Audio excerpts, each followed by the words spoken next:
Hi, everybody. Here we are with Shaking the Nickelbush, Chapter 4, which is called Horse Falls. I found a cracking good place to watch from, a tangled bunch of creosote bush right at the edge of the strip, but I had to wait more than an hour before saw Ted riding out at the head of a little band. There were 18 or 20 riders in it, about half Indians and half cowboys. All the Indians were stripped down to breech clouts and moccasins with a feather or two stuck in their long hair, and all the cowboys were dressed up Hollywood style, but it was easy enough to pick out the ones that were going to take the falls, 2 Indians and 3 cowboys.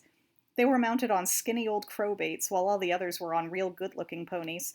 My hiding place was more than 200 yards from the tripping reel, so I couldn't hear anything that was being said, and I couldn't see too clearly, but I could see well enough to be pretty sure that Ted was planning to take some of the fight out of the ugliest among the Wyoming riders.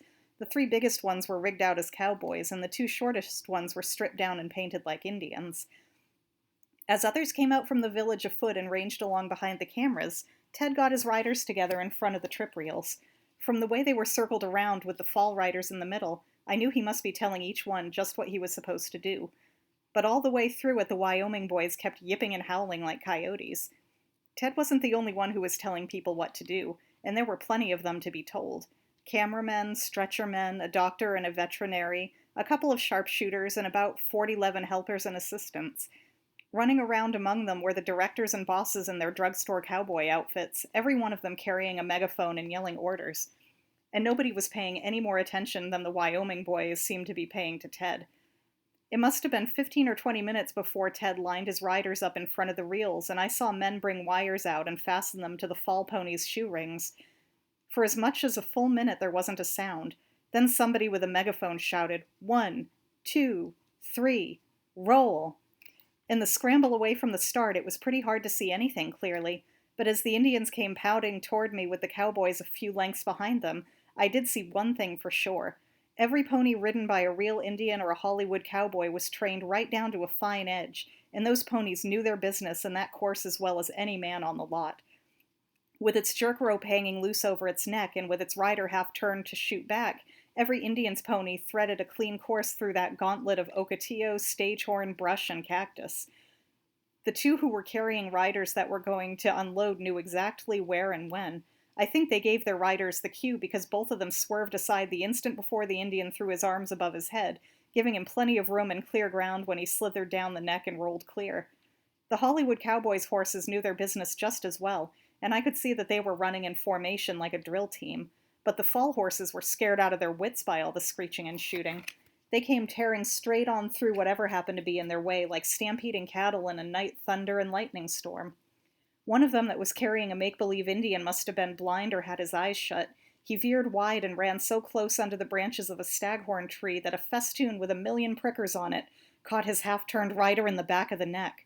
That boy didn't have to wait for his pony to be tripped. He went flying as if he'd been caught up in a cyclone. I didn't see him land, but he was still on the ground, whirling around like a cat in a fit when the show was over.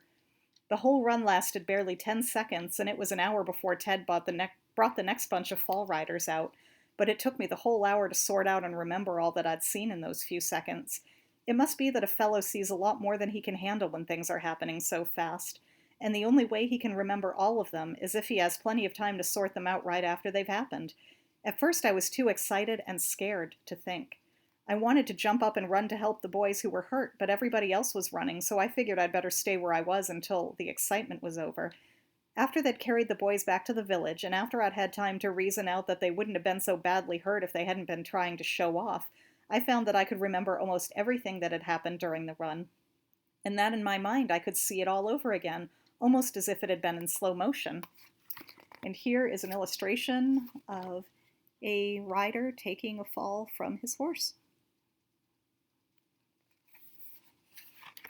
Although I didn't know it at the time, I doubtlessly kept my eyes fixed on the fall riders all the way through the run, for it was they and not the real Indians and extras I could see again as I lay there in the brush with my eyes shut. The first one to go down had been the one whose pony ran him into the staghorn chawla. The second was the other boy who was playing Indian, because the Indians passed the cameras ahead of the cowboys. I think that boy was trying so hard to hit one of the Hollywood cowboys with an arrow that he'd forgotten his pony was going to be tripped. He was riding bareback, had his legs clamped tight, and was turning more than halfway around when the pony somersaulted. He probably clamped tighter when he felt the pony going, for he didn't fly free but came down as though he'd been stuck in a saddle. He tried to straighten around on the way down, then stuck out his arms to push the ground away as he saw it coming toward him. Of course, he broke them both, and a leg that was caught under the dead pony. The first cowboy rider would have been all right if either he or his pony had been watching where they were going. He fell free and loose and landed rolling on one shoulder, but he came down in a patch of prickly pears that was knee-high and as big as a tabletop. The next boy froze to his musket and landed with it under him and broke a wrist, a collarbone, and 5 ribs. Why the last fall rider wasn't killed, I'll never know. He was the biggest man in the Wyoming bunch, the ugliest when he was drunk, and he tried to show off the most. He caught my eye from the moment he left the starting line, and Ted told me afterward that he did every single thing he'd told him not to do. He was supposed to have ridden at the tail end, and to have been the first cowboy tripped down, but he was never at the end. He left the line shrieking like a wildcat in a trap and raking his pony from shoulder to flank with the spurs. I have an idea he was yellow and thought he'd throw the old pony into a crow-hopping buck, so he'd never get as far as the cameras, but it didn't work that way. That pony didn't buck a jump, and by the way he ran, he must have been at least half thoroughbred. Before he got opposite me, he was leading the cowboy band and was bearing straight down on an Indian that had just unloaded. If it hadn't been for that, they wouldn't have risked tripping him with the others all behind, but they didn't have any choice. When the tripper man dropped the hook, he happened to catch that big cowhand spurring back on the flanks, and with his feet driven home tight into the stirrups. With his legs kicked back when the pony somersaulted, he went out of the saddle like a turtle flung by the tail. Both feet stuck fast in the stirrups, and he came down flat on his belly as if he'd been dropped from a cloud. Some mighty fast thinking by both men and horses was all that saved that big cowhand from being pounded to a pulp. The pony he was riding was badly hurt, but not killed in the fall. It landed with its rump between the rider's spread-eagled legs, its heels kicking like the beaters in a thrashing machine. When the pony somersaulted, there were barely 2 lengths between him and the racing cowboy ponies, but in the fraction of a second before they reached him, a sharpshooter had broken his back with a 30-30 slug. Like a herd of frighted deer going over a fence, the trained pony sailed over and left the rider untouched. I never heard how many bones the rider had broken in that fall, but he was still unconscious at noon, and they'd taken him back to Wickenburg before supper time. I've seen some pretty good riflemen, but never one who made as quick and dead sure a shot in an emergency as that sharpshooter's. As I lay waiting for the next run to be started, it made me feel a lot safer just to have a man like that on the lot, for one of the biggest dangers in horse falls is that the rider may become caught in some part of the gear and be kicked to death by his injured horse. When Ted came riding out with the next bunch, I noticed right away that all the Indians were real ones, but there were a few more Hollywood cowboys, and 4 fall men were mounted on old crowbaits. I couldn't be sure, but it looked to me as if only 2 of them were Wyoming boys, and they were evidently pretty well sobered up, because they weren't doing any yipping and yelling. From the motions Ted was going through, I knew he was telling them what they should do and what they shouldn't do in trying to protect themselves in both the ride and the fall. After Ted had talked to the fall boys for 10 or 15 minutes, he took the musket from one of them and traded mounts with him. He was barely up on the fall pony when everyone along the course began yelling, shouting, shooting off guns, and making all the noise they could. Frightened by all the noise, the pony bolted straight away, and he hadn't taken 3 strides before he swerved to the right and skirted the edge of an open gravelly patch of ground. At the same time, Ted threw the musket to his shoulder, hugged his chin against the stock as though he were taking careful aim, and fired. The direction he was holding the musket kept his head turned quartering the way the pony was running. I'm going to reread that sentence. The direction he was holding the musket kept his head turned quartering away. Let's try that one more time. The direction he was holding the musket kept his head turned quartering from the way the pony was running. But the pony came pounding up the course toward me, weaving in and out to keep clear ground at his left during nearly every step of the way. Ted kept on shooting with his chin hugged tight against the stock and his head turned quartering away. At first I thought Ted must be riding a well-trained pony, but as he came closer, I could see that he was swerving it this way, and that with his weight and pressure of his knees. And he wasn't sighting down the barrel of the musket. Only his head was turned. His eye was watching the ground 10 feet in front of his pony's hoofs. Just as he passed the bushes where I was hiding, he threw his arms high, let the musket fall behind him, and dived down the far side of the pony's neck.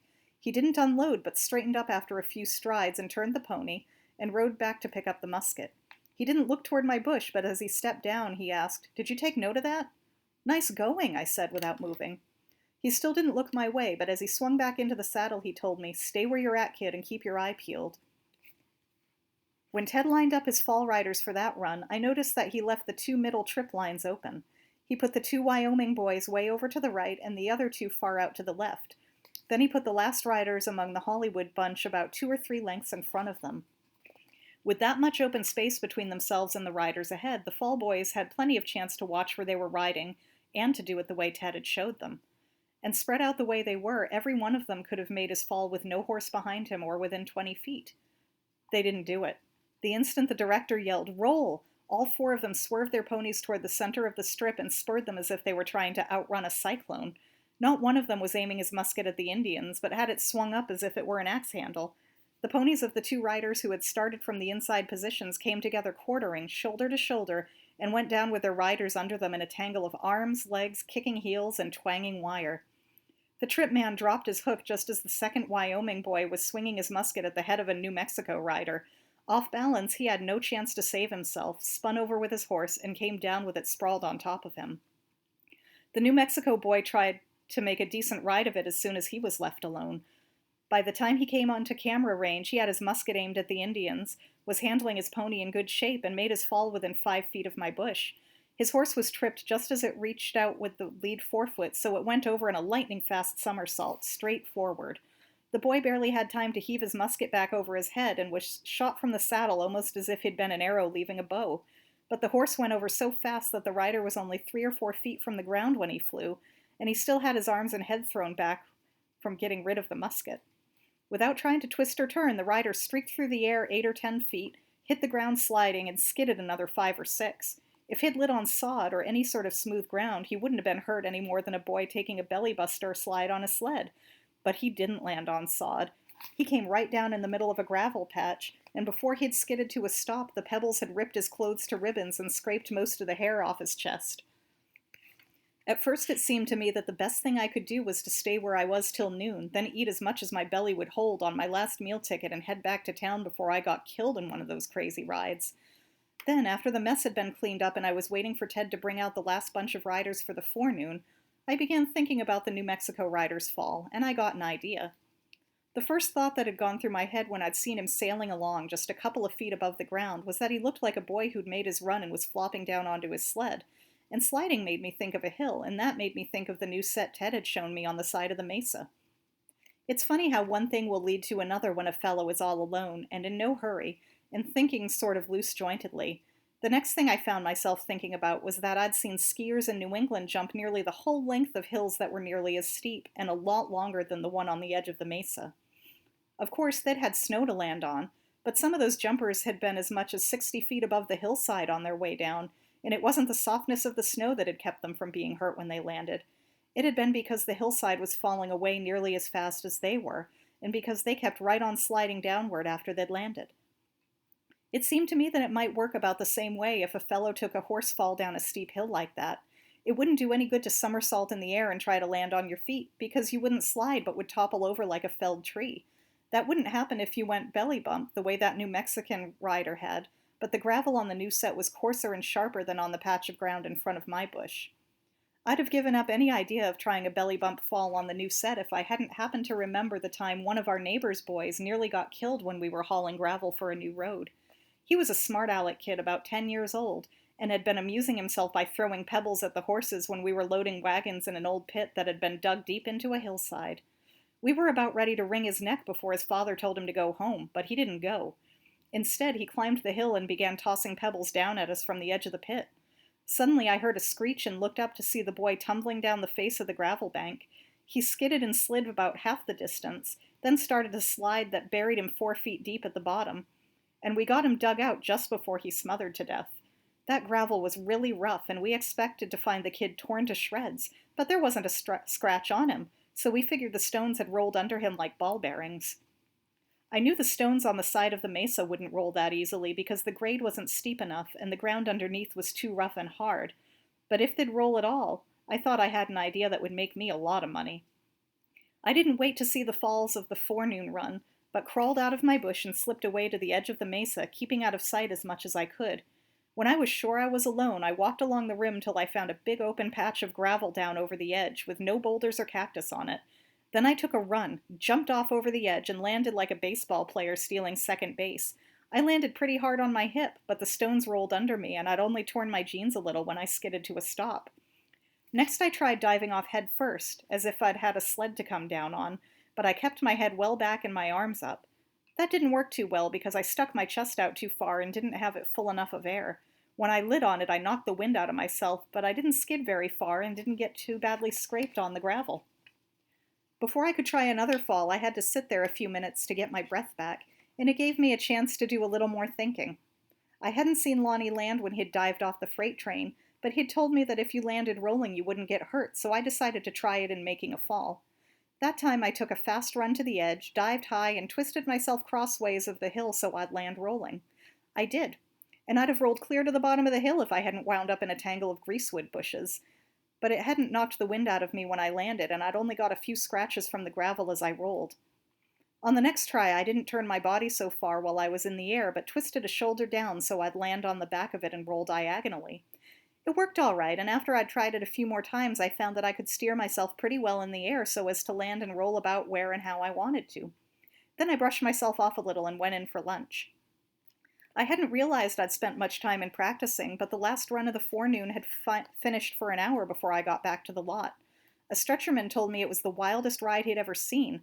All 4 of the fall riders were in the hospital tent with broken arms or legs, and the rest of Group 3 was in the chuck tent. I cleaned myself up as well as I could before I went over, but when I'd passed the serving counter, Ted motioned for me to come up and sit with him. "Where the devil you been and what you been up to?" he asked me as I sat down opposite him. "Practicing on the edge of the mesa," I told him. "Who do I make a deal with for taking falls on the new set?"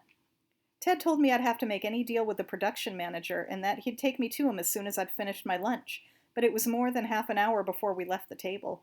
First he made me tell him about my practicing, just how I'd done it and what I'd learned from it. Then he told me about the trouble he'd been having with our group that forenoon. He said it was divided into 2 war parties, the Wyoming boys against everybody else, and that a man might as well waste his time in trying to talk sense to a pack of fighting coyotes. The boys didn't dare get into any more fist fights because there were too many armed guards around and they'd get kicked off the lot, so they'd turned the fall riding into a crazy game of stump the leader. That was why he wanted to get started on the new set right away. He said that the way things were going, half the boys would bust themselves up before supper time anyway, and they might as well do it on a set where the company could shoot some premium film. The production man knew as much as we did that the other boys were steamed up enough to tackle the new set, and that they wouldn't hold out for big pay to make the falls.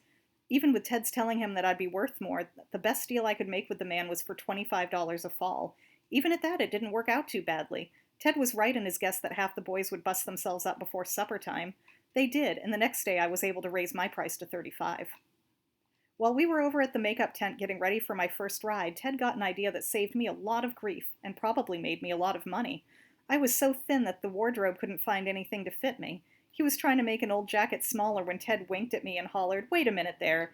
You can't go putting no pins on a fall rider's duds, and I ain't going to have no rider out there looking like a dressed-up skeleton. Pad this kid up so he can fill man-size clothes." He slapped me on the back of the shoulders hard enough to rattle my teeth and again on the chest. "Get it up high on him here and thick," he told the man, "so's he'll look like a man instead of a scarecrow, and pat out the points of them skinny shoulders."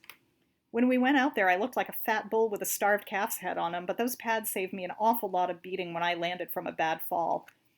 Even at that, I got some pretty rough bumps because a horse was seldom tripped where I could aim myself at a decent spot to land on.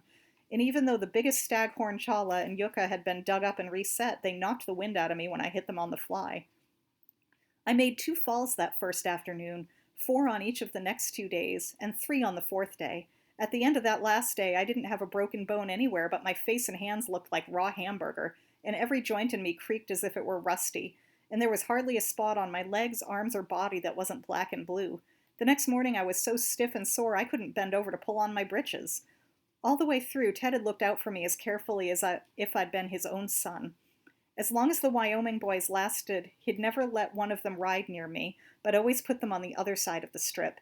He saw to it that there was never a rider behind me, and always let me know about where I could expect my fall, so I'd be as ready for it as possible. Then at the end of every run, I collected my pay and gave it to him to keep for me.